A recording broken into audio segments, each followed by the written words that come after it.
Rachel Barenbaum, author of A Bend in the Stars. And today I'm super excited to have Rachel Yoder, author of the debut novel Night Bitch. I've been waiting to have her on for months, since I saw the cover, before I even knew what this book about. And now that I've read it, I'm even more excited.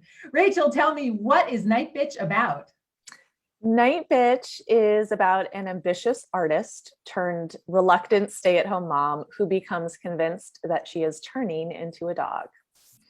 Oh my God, that is such a beautiful summary and something, right, that you would never think you'd hear. And yet that's exactly what it's about. So I have to say that there's sort of this underlying question for me that the mother, actually asks in this letter that she's writing in the book. And she says, what should a woman fight for? And I felt like that was sort of the heart of the book. Can you talk a little bit about that? Yeah, I mean, it became really apparent in my own early motherhood that I had lost myself and lost touch with my dreams. And so this book is really about the importance of retaining your sense of self and retaining a relationship with the thing that makes you you in parenthood, and how important that is to making you a whole present parent for your child. Yeah, it's also hugely centered on feminist questions. And I have to say that we are recording this while the Olympics are going on, and Simone Biles, right, is taking a step back for her mental health, and Naomi Osaka. And, I love this idea that the power of feminism is being able to say yes and no. And you're nodding already. I love it. Oh, go, tell me. Yeah, absolutely. I mean, I have been saying that I think underachieving and self-care are radical acts of feminism. And I continue to believe that, right? That like saying no, taking care of ourselves, not buying into the perfect womanhood myth is a radical act of feminism. I love it. Yes, I couldn't agree more. And as I was reading, the mother, she doesn't have a name in the book. So mother, could she say no? Could the mother say no? I think the mother had a really hard time saying no, and she needed to get in touch with that sort of feral, fierce part of herself to wake her up out of her silence and get her in touch with her nose. Yeah. I mean, I guess I keep coming back to that because the book starts off by introducing, I think, a very common conversation that couples have once a baby is born. The child comes in and the expenses of childcare, right, and the weight of childcare comes due. And the couple sits down and says, well, who earns more? And often the one who earns more is the one who continues to work. I mean, is that always the right decision? And that's such a difficult conversation. And can you say no to what some people say is the obvious answer? Yeah, I mean, I think it's, at the center of this book is sort of the unresolvable problem of modern parenthood, like how to negotiate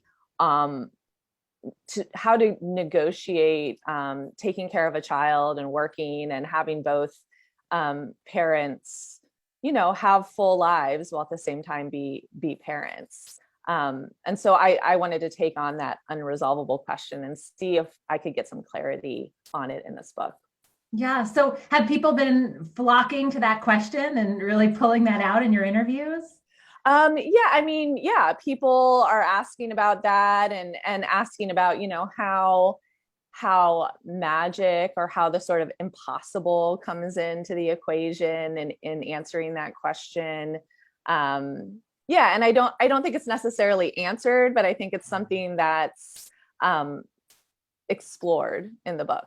Yeah, I mean, this and like so many other aspects of motherhood are, really things that I think you could overhear between two women talking about, right? New mothers. Yeah. And so you pulled that out, and it's universal, and yet it's particular to the book. You just did that beautifully. Oh, thanks. Yeah.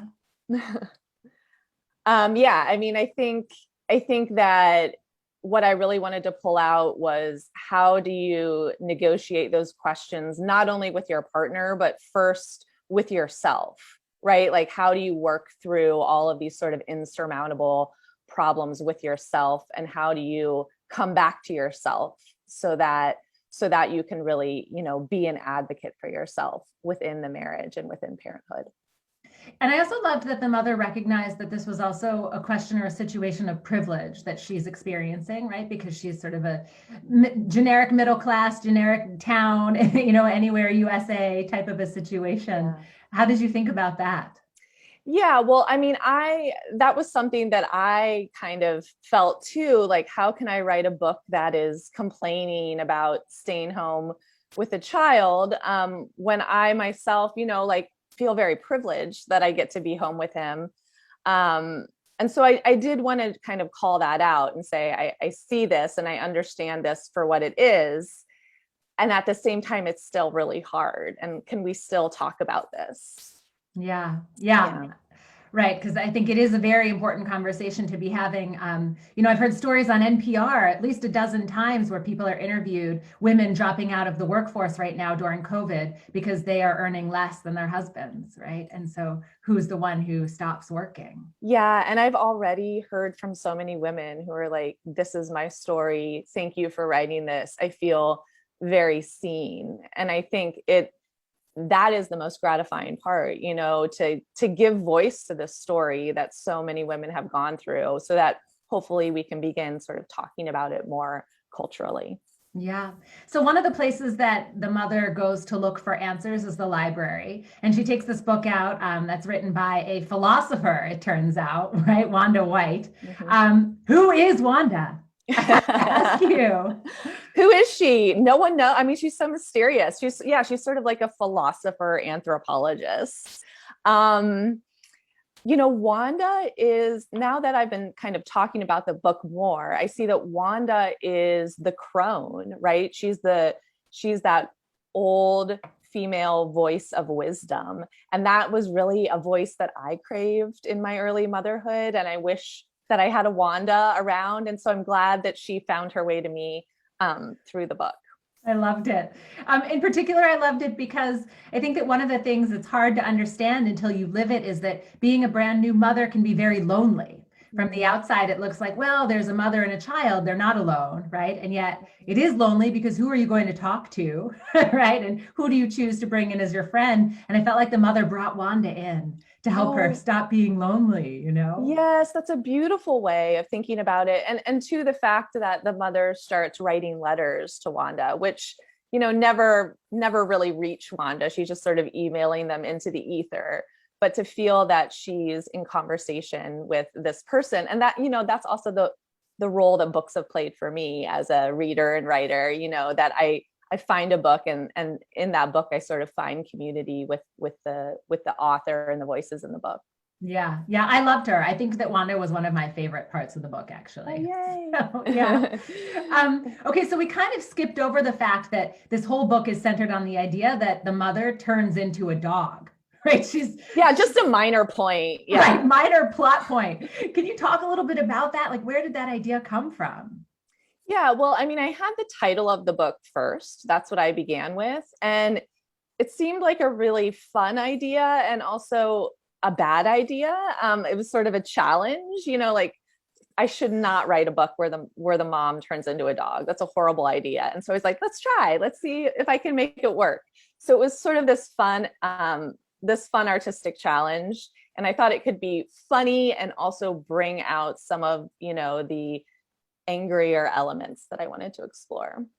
But also the thing was you could come up with actual explanations. Like she experiences a tail growing. Meanwhile, her husband's like, oh, it's just a cyst, right? How could you open that on your own? Like, how did you balance that between making it dreamlike versus real? Yeah, I mean, I love a story where it's ambiguous. I love a story with an unreliable character where you're not quite sure what's going on. And so I really wanted to maintain that question and that tension throughout the book.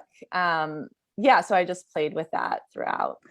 I love it. All right. So switching gears a little bit to the actual writing process of this book. There were some pretty complicated scenes and ideas coming through. All right. And you're writing Wanda's book also in a sense, or at least parts of it as you're going. What was the hardest part to write? I think actually the hardest part was there's this backstory right in the middle of the book, this chunk of backstory, which I did think had a place in the book, but it was so removed from everything else. I almost wound up taking the whole thing out. And so that was probably the thing I sort of struggled with the most. Like, does this go here? And how can I make it feel like it's really relevant to what's going on? I'm glad you left it in there. I thought it was great. Thanks. But there's also a lot of darkness, right? I mean, the mother goes through really hard times like depression, right? Loneliness that we've touched on a little bit earlier. So how did you get your head into that space to write those parts? Yeah, I mean, well, I wrote this book after 2 years of not writing after my son was born. And that's the first time in my adult life that I haven't written. And so I had 2 years worth of musings and rantings and feelings to sort of put on the page. And so I just really drew from that silence and taking that silence and bringing it into language and putting it on the page. Wow. And then how do you come out of that? Like, I imagine you're sitting in this room writing, right? You're digging into those memories, those rantings, and then you have to come out and you face your family. Like, how do you do that? I mean, how do you do that? I mean, even like going back and editing it and even going back and promoting it, I'm like, this is hard. I don't want to go back into those feelings. But I think, like I've worked through it. I've done a lot of work with a therapist, as well as writing in the book. And it's really been a sort of whole life process of like working through it, not just via writing. So. Yeah, I love that. Thank you for sharing that. I think it's great for other writers and women to hear that. And so what was the hardest part about getting this book published? I think the hardest part was that I was getting it published and editing it during COVID. And I felt really alone. Even though I had an amazing editor, an amazing agent, it was something that I couldn't go to the coffee shop and see my friends and do my work there. And I just wasn't in touch with people in the same way. So again, it kind of felt like I was back to early motherhood, like in the house alone with my son, like trying to write. And that was a challenge. And I know a lot of other people had a very similar challenge this year. Yeah. Wow. And have you gotten a lot of pushback on the title, Night Bitch? I mean, I think you either get it or you don't. And I think, one editor didn't get it and they wanted to change the title, and my editor did get it. And she's like, it has to be called this. And so, I haven't gotten too much pushback. NPR bleeped out the bitch part of it. But I think, if people get it, they get it. Yeah, I got it. And like, as someone who has been up at night with my kids screaming, right? I get it. I totally get it. So what kind of advice do you have for new writers? Yeah, well, my advice for new writers is not only to read as widely as you can, but also to look at art and watch film and just really go deep in terms of creating your own aesthetic philosophy, figuring out what really excites you about art so that you can then sort of, design for yourself the sort of art that you want to make. I love that. So one other question I wanted to ask you is, I imagine there are all kinds of conversations coming up around this book, but is there anything that you haven't gotten to talk about that you want to talk about, that hasn't come up or has surprised you that it hasn't come up? Oh, man. I don't think so. I mean, I've talked so much about it already, and people have been so insightful, and I'm just so grateful for the way people are reading it and engaging with it. Same goes for you. So thank you so much. Yeah. I have to say, before we sign off, I don't know if you read Helen Phillips' The Need, but I certainly did. Yes. I mean, I felt like the two of you are just, first of all, brilliant and amazing writers, and those books should be read together and discussed together. Absolutely. I mean, Thank you. That's such a compliment. I love Helen's work. And when I read that book, I got so excited. It's amazing. Yeah. Rachel, thank you so much for joining me. I love the book. May you sell many, many copies. Thank you so much for having me.